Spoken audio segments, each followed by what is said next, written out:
أعوذ بالله من الشيطان الرجيم بسم الله الرحمن الرحيم اللهم انفعنا بما علمتنا وعلمنا ما ينفعنا وزدنا علما.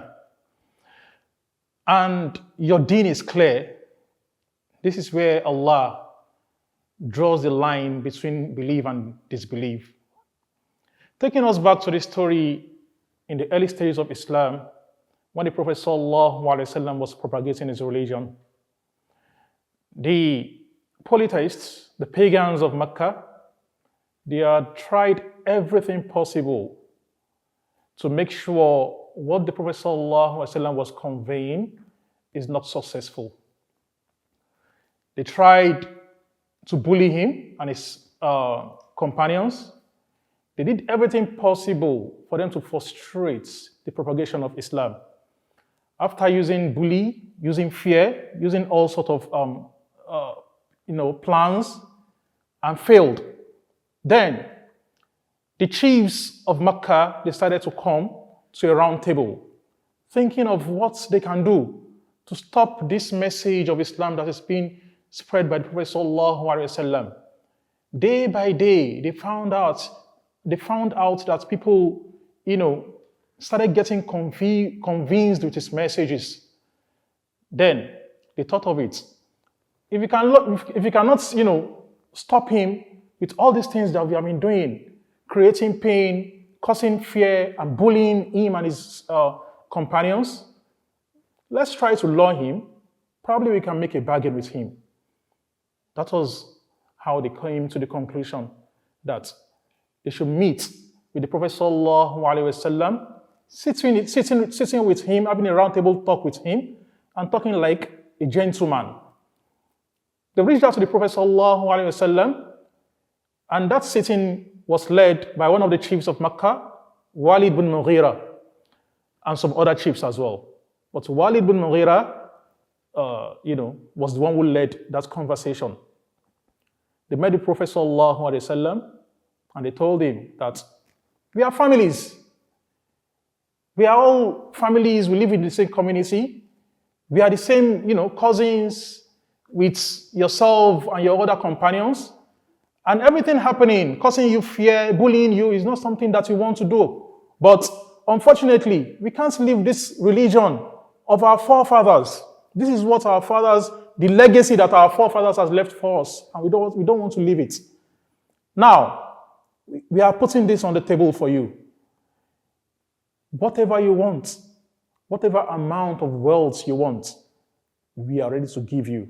Each and every chief in the city of Mecca will contribute and gather up wealth that none of them in Mecca has. They are going to give you, Muhammad.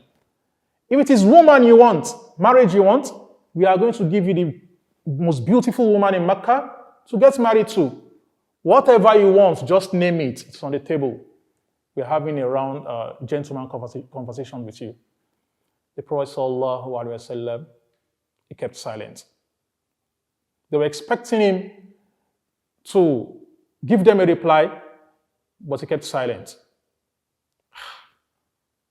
Now, they came again. Now, if you are not accepting this, what about this? If we are to practice your religion for 1 year, and yourself and your companions are going to practice our religion as well for another year, I think that is enough of a bargain. The Prophet ﷺ still refused to talk. They gathered up, expecting the Prophet ﷺ to give them a reply immediately. The Prophet ﷺ stood up and left that meeting. He left that meeting waiting for Allah to reveal something to him, because we know the Prophet ﷺ, Allah was the one who sent him. Allah sent him, and in huwa illa wahyun yuha. Whatever is speaking out of his mouth is definitely a revelation, direct revelation to him. So he waited for a revelation. Jibreel alayhi salam, he came down to reveal Surah Al-Kafirun. It says, أعوذ بالله من الشيطان الرجيم بسم الله الرحمن الرحيم قل يا أيها الكافرون لا أعبد ما تعبدون ولا أنتم عابدون ما أعبد ولا أنا عابد ما عبدتم ولا أنتم عابدون ما أعبد لكم دينكم ولي دين. Says, قل يا أيها الكافرون. That say, O Muhammad, أيها الكافرون, oh you kuffar, the disbelievers, لا أعبد ما تعبدون. لا أعبد ما تعبدون. I'm not going to prostrate to whatever you are prostrate to. I'm not going to practice the religion that you are practicing. I won't worship what you are worshiping. وَلَا أَنْتُمْ عَابِدُونَ مَا أَعْبُدُ. You are not going to worship what I'm worshiping as well. وَلَا أَنَا عَابِدٌ مَا عَبَدْتُمْ. And I'm not going to worship what you guys are worshiping. لَكُمْ دِينُكُمْ وَلِيَ دِينٌ. To you is your religion, and to us is our religion. So this surah was revealed to the Prophet ﷺ. Immediately the revelation came, he conveyed the message to the pagans of Mecca. They felt disturbed, they felt attacked. Then the next thing they did, they wrote a document pasted at the front of the Kaaba. What is there in the document? Nobody should have a conversation with any Muslim in the town. Nobody should get married to any Muslim in the town. Nobody should buy or sell anything from any Muslim, anybody following the Prophet ﷺ in Mecca. Then here comes the Aam al-Uzn, the year where a lot of companions, they died. They died, why? Because they were starving. That was also the year that Prophet ﷺ lost his two beloved people, his uncle and also his wife Khadija. A lot of things happened. Even with that, Allah still upheld his religion. So, I'm going to end this here.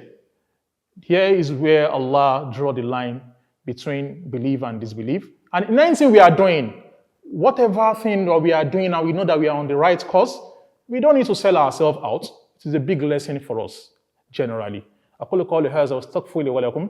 السلام عليكم ورحمة الله وبركاته. في خليج ومحيط عرفوا زايد ذاك الشأن من بالبذل ساد قدر ما كان من منزل ولكن نحن لولاك لما شئنا اتحاد